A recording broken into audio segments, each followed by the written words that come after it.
Hello my lovely students, welcome back to my YouTube channel Science by Diba. In this video I will start chapter 2 that is polynomial. ये class 10 का mathematics का chapter number 2 है, 1 अब तक solve करा चुकी हूँ. अगर आप मेरी इस वीडियो को पहली बार अपनी स्क्रीन पर देख रहे हैं तो फटाफट जाइए मेरे चैनल को लाइक करिए, शेयर करिए, सब्सक्राइब करिए एंड प्रीवियस वीडियो को वॉच करिए और अपने कॉन्सेप्ट को क्लियर करिए. चलिए देखते हैं, यहाँ पर आपको स्क्रीन नजर आ रही होगी. मेरी स्क्रीन में क्या लिखा हुआ है, let me change my pen. Polynomials. देखो पॉलिनोमियल्स क्या होते हैं, जब अलग अलग टर्म मिलकर एक इक्वेशन बनाएंगे उसको हम लोग कहते हैं पॉलिनोमियल. टर्म जैसे क्या हो सकते हैं, टर्म हमारा हो सकता है 8x³ हो सकता है. टर्म हमारा और क्या हो सकता है, दैट इज 7x² हो सकता है. और क्या टर्म हो सकता है, टर्म लाइक 4x हो सकता है. एंड टर्म हमारा 8 भी हो सकता है. ठीक है, ये सारे टर्म को अगर हम मिला ले, ऐड कर ले, 7x², 4x प्लस 8, तो ये क्या बन जाएगा बच्चों, दैट इज पॉलिनोमियल. ठीक है, अब ये हो गया. अब इसके बाद सेकेंड हम लोग टॉपिक कवर करेंगे, that is degree of polynomial. Degree क्या होती है, ये जो हमारे पास इक्वेशन है इसमें जो भी इक्वेशन होगी, जो भी पॉलिनोमियल होगा उसमें जो x की पावर हाईएस्ट नंबर होगा x की पावर का, वही उसकी डिग्री होगी. ठीक है, तो लिख सकते हैं the highest power of x in px is, यानी polynomial is called the degree of polynomial. ठीक है बच्चों, अब ये हमारे पास इक्वेशन थी. इसमें अगर मैं डिग्री की बात करूं तो ये 3 है, ये 2 है, यहाँ पर 1 हो गई, यहाँ पर 0 हो गई, तो हाईएस्ट पावर कितनी है, दैट इज 3. तो इस इक्वेशन की पॉलिनोमियल की जो है डिग्री ऑफ पॉलिनोमियल क्या होगा, दैट इज 3. क्लियर. अब इसके टाइप्स को हम लोग पढ़ लेते हैं. टाइप्स में क्या होगा, एक होगा हमारा लीनियर पॉलिनोमियल. ठीक है, एक हमारा होगा लीनियर पॉलिनोमियल, एक हमारा होगा क्वाड्रेटिक पॉलिनोमियल्स, और एक होगा हमारा क्यूबिक पॉलिनोमियल्स. अब बच्चों इसको समझ लेते हैं. लीनियर जिसमें जो है x की पावर क्या होगी, 1, जैसे कि 4x प्लस 7, यहाँ पे क्या है 1. जैसे कि 3x की पावर 1 प्लस 2, और क्या कह सकते हैं 8x माइनस 2. ये सारे हमारे क्या है, लीनियर पॉलिनोमियल, x की पावर 1.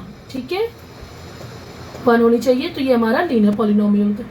क्वाड्रेटिक जहाँ x की पावर 2 हो, x इक्वल्स टू 2. ठीक है, पावर 2, जैसे कि 4x² प्लस 2x प्लस 1. जैसे कि अब इसमें हम क्या कहेंगे, देखो ये x की पावर 2 है, यहाँ 1 है, तो कहोगे मैम ये लीनियर भी हो सकते हैं. नहीं, हाईएस्ट पावर पूरे में क्या है, दैट इज 2. तो ये जो 2 है इसी की वजह से इसको क्वाड्रेटिक पॉलिनोमियल्स बोलेंगे. ठीक है, और क्या कह सकते हैं, नेक्स्ट हमारा है क्यूबिक. क्यूबिक में हम लिख सकते हैं 7x³ प्लस 2x² प्लस 7. अब यहाँ पर ये 3 है, 2 है, तो हाईएस्ट पावर क्या है, x की पावर 3. सो ये क्या हो गया, क्यूबिक. क्लियर हो गया बच्चा. चलो आगे देखते हैं. नेक्स्ट हम लोग देखेंगे जीरोज. Zeros of polynomial. ठीक है, जीरोज देखेंगे. अब यहाँ पे क्या, ऐसी कौन सी वैल्यूज पॉलिनोमियल में रखें कि वो पूरा 0 बन जाए. जैसे पहले हम इसका डिफाइन कर लेते हैं, लिखते हैं the zeros of polynomial refer to the values of variable present in the polynomial equation for which the polynomial equals to 0. ठीक है, ऐसी पॉलिनोमियल इक्वेशन जिसमें कोई वैल्यू रखे तो वो पूरी इक्वेशन 0 हो जाए तो वो उसे कहते हैं जीरोज ऑफ पॉलिनोमियल. इसका एग्जाम्पल है इसको सॉल्व करके दिखाती हूँ, that is 4x minus 8।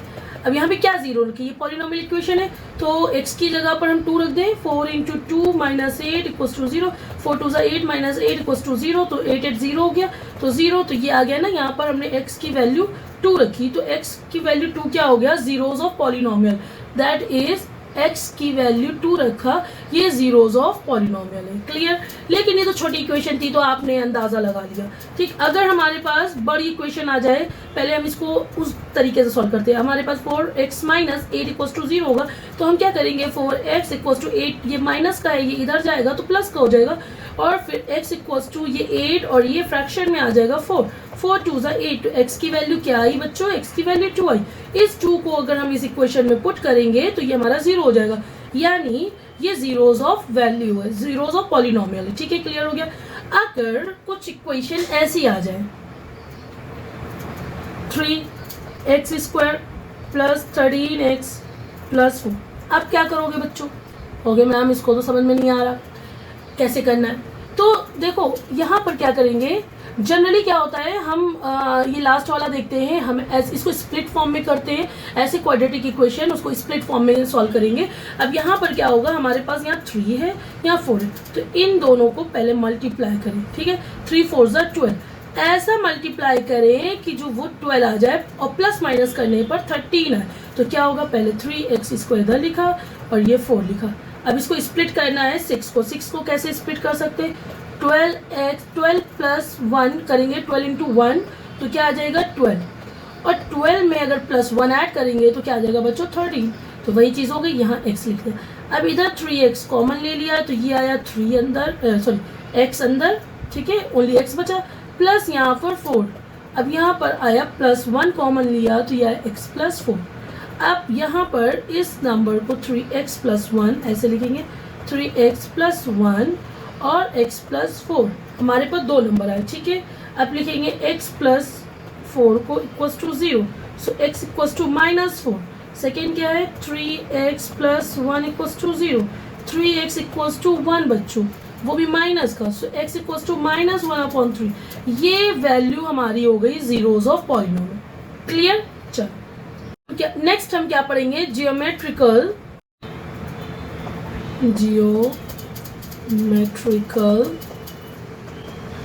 Representation. ठीक है, चलो इसको पढ़ते हैं। इसमें क्या होगा, इसमें हम 3 तरीके की ग्राफ पढ़ेंगे, 1 2 3। ठीक है, ये तो आपको पता है कि ये x होती है और ये x डैश होती है, यानी माइनस की तरफ, ये y होती है नीचे वाली y डैश, ऐसे इधर भी x डैश y डैश, यानी जो x होगा वो पॉजिटिव नंबर होगा, जो x डैश होगा वो माइनस वाला नंबर होगा। ऐसे ही जो y वाला पॉजिटिव होगा वो y होगा, जो y डैश होगा वो माइनस वाला नंबर होगा। ठीक है, अगर ये हमारा इस तरीके से ग्राफ आता है, ठीक है, इस तरीके से, तो ये ग्राफ हमारा हो गया लीनियर। ठीक है, लीनियर हो गया। और अगर इसे पूछा जाए नंबर ऑफ जीरोस कितने हैं, तो जो x की पावर होगी उसी को हम डिफाइन करते हैं नंबर ऑफ जीरोस। तो यहाँ देखो x की लाइन ये है, इस लाइन पर यहाँ पर ये कट हो रहा है, तो एक जगह कट हो रहा है बच्चों, तो एक जगह कट हो रहा है, तो x इक्वल्स टू 1, ये नंबर ऑफ जीरोस क्या है इसका 1। क्लियर हुआ। अब बात करते हैं ये दूसरा वाला, दूसरे में होगा पैराबोलिक, ऐसे बना सकते हैं। ठीक है, तो अगर ये पैराबोला है, ये हमारा क्या होता है क्वाड्रेटिक, क्या होता है बच्चों क्वाड्रेटिक। ठीक है, इसमें नंबर ऑफ जीरोस की बात करें तो देखो एक ये कट रहा है, एक ये कट रहा है, तो ये क्या आ जाएगा x इक्वल्स टू 2। ठीक है, एक और चीज, अगर आप सोचो कि मैम ये ऐसे आ गया नीचे की तरफ, तब भी देखो ये वाला और ये वाला है, ठीक है, 2 इसमें कट रहे। अगर ये ऐसा हो जाए,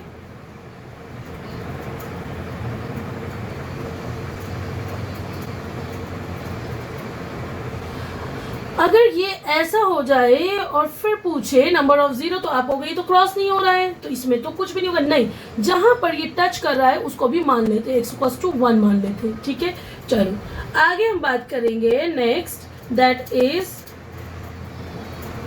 अब देखो इसका क्या होगा, ऐसे और ऐसे। ठीक है, ये हमारा नंबर 3 वाला है, दैट इज क्यूबिक, ये क्यूबिक का रिप्रेजेंटेशन है।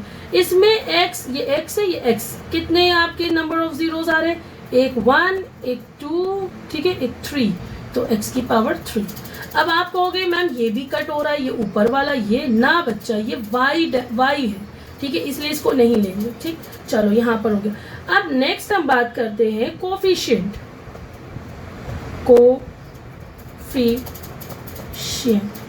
कोफिशिएंट क्या होता है? जैसे मेरे पास इक्वेशन है 4x² + 7x + 8, तो ये जो हम कह सकते हैं ये कोफिशिएंट है इसका।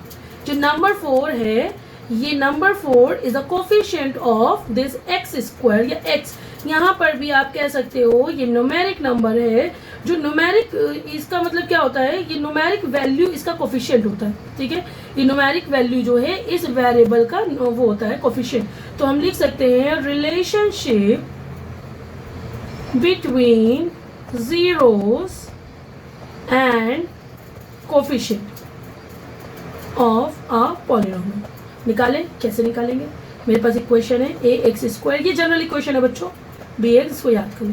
ठीक है, अब यहाँ पर आप देखो ये ax² है + bx + c, तो ये वाला तो हमारा ये कांस्टेंट है। ठीक है, इसके साथ देखो ये लगा हुआ है, और ये हमारा abx। ठीक है, अब अगर हमें सम निकालना होता है, ठीक है, सम का मतलब -b/a, और इसको अल्फा और बीटा से रिप्रेजेंट करते हैं, यानी अल्फा × बीटा, ये हो जाता है हमारा इसका सम। और अगर जो है अल्फा + बीटा, ठीक है, अल्फा + बीटा, प्रोडक्ट का मतलब हो जाता है मल्टीप्लाई। सो ये प्लस का c/a और इक्वल्स टू अल्फा बीटा। ठीक है, इस तरीके से ये हमें याद रखना है, इसी के हम थ्रू हम सॉल्व करेंगे। प्रोडक्ट है तो अल्फा बीटा, और सम है तो अल्फा + बीटा। अब इसको इक्वेशन के फॉर्म, क्वेश्चन पहले लिख लेते हैं, उसके हिसाब से सॉल्व करते हैं तो इजी लगेगा। जैसे मेरे पास क्वेश्चन है 2x² - 8x + 6, ये हमारे पास है। अब यहाँ पर हम a, b और c की वैल्यू निकाल लेते हैं, a, b एंड c। देखो c तो हमारा ये वाला है, ठीक है, दैट इज 6। हमें पता था ये क्या था, ax² + bx + c, यही तो था क्वेश्चन। तो b के साथ जो x है, तो ये x है, x के साथ क्या है, b का मतलब 8, यहाँ पे x² है, x² के साथ a की वैल्यू क्या है 2, तो ये हमारी a, b, c वैल्यू निकल आई बच्चों। अब हम क्या करेंगे, अगर इसका सम निकालना है तो हमें पता है सम निकालने के लिए हम क्या करते हैं, अल्फा + बीटा कर लो। अब अल्फा बीटा तो पता नहीं है यहाँ पर, तो हम क्या कर सकते हैं, b/a। सो b की वैल्यू क्या है बच्चों 8, और a की वैल्यू क्या है 2, इसको कटिंग कर दे, 2 4 = 8, तो -4 हमारा क्या आ गया, सम। ठीक है, अब इसका प्रोडक्ट निकालना है तो क्या करेंगे बच्चों, दैट इज c/a। c की वैल्यू क्या लिखी हुई है यहाँ 6/2, ये आ गया 2 3 = 6। अब इसको हम वेरीफाई कर लें, इसका जीरोस चेक करेंगे। ठीक है, अब क्या इक्वेशन थी, 2x² - 8x + 6, इसको पहले स्प्लिट फॉर्म में करते हैं, जैसे हमने सीखा था। 2 × 6 कितना हो गया, 12।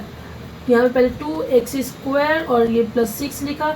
अब ऐसा कौन सा टेबल पढ़ेंगे कि 12 आए मल्टीप्लाई करने पे और प्लस माइनस करने पर 8 आए, तो हम कह सकते हैं 6 2 = 12, तो -6s और -2x, 6 2 = 12 हो गया, और 6 से 2 ऐड किया तो 8 आ गया। तो यहाँ पर 2x कॉमन ले लिया, यहाँ x आया, -2 3 = 6।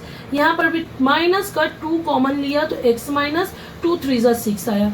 अब ये लिखेंगे 2x - 2, देन x - 3। सो इसका वाला ये निकाला, ये क्या आएगा हमारा, 2x - 2 = 0, x = 2 + 2/2, that is x की वैल्यू 1 आ गई, और यहाँ पर x - 3, सो 0, x की वैल्यू 3 आ गई। अल्फा हमारा कितना आ गया बच्चों, अल्फा हमारा आ गया 1, और बीटा आ गया हमारा 3। अब अल्फा बीटा निकल गया, अब इससे हम जो है वैल्यू पुट करेंगे। अल्फा कितना आया 1, बीटा हमारा कितना आया 3। चलो अब इसको सॉल्व करते हैं। अल्फा + बीटा = क्या होता है, -b/a। अल्फा कितना है 1, बीटा कितना है 3, -b की वैल्यू क्या लिखी है 8 नहीं, ये माइनस का 8 है। ठीक है, सो यहाँ पर आ गया ये -8, और अपॉन a कितना था 2, यहाँ 3 1 4 आ गया। ठीक है, और ये माइनस कितना हो गया, प्लस का 8/2, दैट इज 4। सो 4 = 4, यानी left hand side = right hand side, तो ये हमारा सही है। अब दूसरा देखते हैं प्रोडक्ट के लिए, अल्फा बीटा = c/a। तो अल्फा बीटा 1 × 3, और c की वैल्यू कितनी थी, c की वैल्यू हमारे पास 6 एंड 2, तो ये 3 आ गया, एंड 2 3 = 6, तो ये भी LHS इक्वल्स टू RHS। इसी तरीके से हम आगे के क्वेश्चन लगाएंगे। चलो बच्चों, अब इस वीडियो में हम एग्जाम एक्सरसाइज 1.1 को कवर करते हैं। तो ये देखिए आपके यहाँ पर मैंने ये एक्सरसाइज 2.1 है जिसको हम यहाँ पर कवर करेंगे। क्वेश्चन क्या कह रहा है, the graph of y equals to px polynomial are given 2 point below. इस ग्राफ की बात हो रही है। For some polynomials find the number of zeros of px in each case. सारे केसेस में आपको नंबर ऑफ जीरोस बताने। अब देखो ये हमारा है, हमने बताया था जहां पर x की वैल्यू हमें निकालनी है, ठीक है। x कट हो रहा होगा, जहां पर x कट होगा वही उसके नंबर ऑफ जीरोस होंगे। अब यहाँ पर देखो ये x लाइन है, इस लाइन को कोई जो है कट कर रहा है नहीं, ये तो y को कट कर रहा है ना। x वाली तो ये वाली लाइन है, नो कोई भी कट नहीं कर रहा, तो हमारी यहाँ पर वैल्यू क्या हो गई, ये x की वैल्यू दैट इज 0, ठीक है। नंबर ऑफ जीरोस इसका 0 हो गया। सेकेंड हम देखते हैं, सेकेंड है ये वाला, इसमें x में देखो कहाँ पर कट हो रहा है, ये x वाली लाइन है, और ये ग्राफ ये कट होकर ये गया, ये y गया और ये इधर गया, यानी सिर्फ यहाँ पर कट हो रहा है। तो x की वैल्यू बच्चों इसकी कितनी आ जाएगी, इसकी आ जाएगी x की वैल्यू 1, ठीक है। अब देखो ये नेक्स्ट है, नेक्स्ट हमारा ये वाली लाइन है, ठीक है। अब ये कट हुआ, ये कट हुआ और ये कट हुआ, ये कट हुआ। अब आप नजर आ रहा होगा x एक ये है, एक x ये है 2x, एक ये x है 3, तो x की पावर 3, ठीक है। अब नेक्स्ट है हमारे पास दैट इज दिस वन, और ये x लाइन है, तो देखो कहाँ पर कट हो रहा है, एक ये कट हो रहा है 1 और एक ये कट हो रहा है 2। इजी है ना बच्चों। नेक्स्ट देखेंगे, देखो ये वाली x लाइन है, कहाँ कट हो रहा है ये ग्राफ, एक 1 2 3 एंड 4, x की पावर, x की वैल्यू 4, ठीक है। नेक्स्ट है हमारे पास देखो 1, ये देखो टच भी हो रहा है, इसको भी काउंट करेंगे 2 then 3, तो x वैल्यू 3। यहाँ पर हमारी एक्सरसाइज 2.1 कंप्लीट होती है। नेक्स्ट वीडियो में हम एक्सरसाइज 2.2 को कंप्लीट करेंगे। Thank you so much and keep support me.